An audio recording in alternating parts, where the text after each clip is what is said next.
So, g'day people, how you going? It's a nice beautiful hot day here in Australia, and today we're going to talk about pig's bum or pig's ass. So what is a pig's bum or a pig's ass? Well, you know what a pig is? Schwein? Well, a pig is just an animal, a mammal, and it has an ass just like humans, you know? It has a shit out of its ass, then it likes to roll around in the shit. So, oh yeah, get that shit all over me.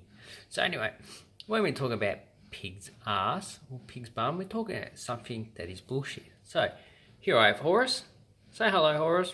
Hello, hello. Horus is the Egyptian god of war. So, Horus, how's your fighting with the Hittites going? Not too good? Well, guess what? You're going to lose that.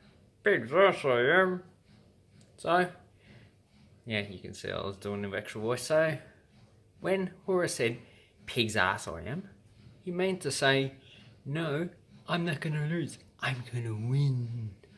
Well, pig's ass to you, the Hittites are going to win because they're Indo-European and you're just Semitic people.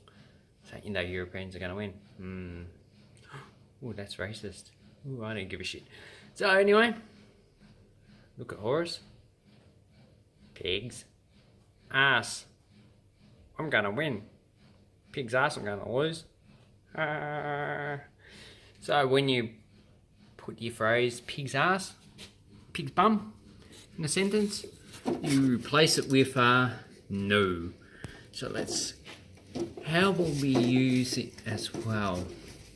Oh, you've been pulled over by the police. And the police are going, oh, excuse me sir, you've been speeding. We're gonna fine you for that. You just reply, pig's ass, old bloody speeding.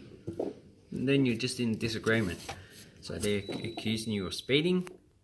And let me turn the washing machine off first. Oh, I'm in another room. So, what were we talking about? So you are in for disagreement with the police officer. And he's accusing you of speeding. You're going, no, I am not speeding. So, pig's ass, I'm speeding. And it's more like an authoritative type of expression. There used to be a comedy sketch about Joh Bjelke-Petersen, who was a Premier of Queensland, very corrupt. He's convicted of corruption, so Australia is not immune to corruption. Our politicians are corrupt as fuck. But he used to always say, pig's bum all the time. Yeah, every time someone said something they didn't agree with, or they disagree with him, he goes, pig's ass. And that's how you use pig's bum, pig's ass in a sentence. Just as a term of agreement. So have an awesome English learning time, people. Because you need to learn these words when you go to another country. You can't just learn basic vocabulary. Say bye-bye, Horus. Bye-bye, bye-bye, bye-bye.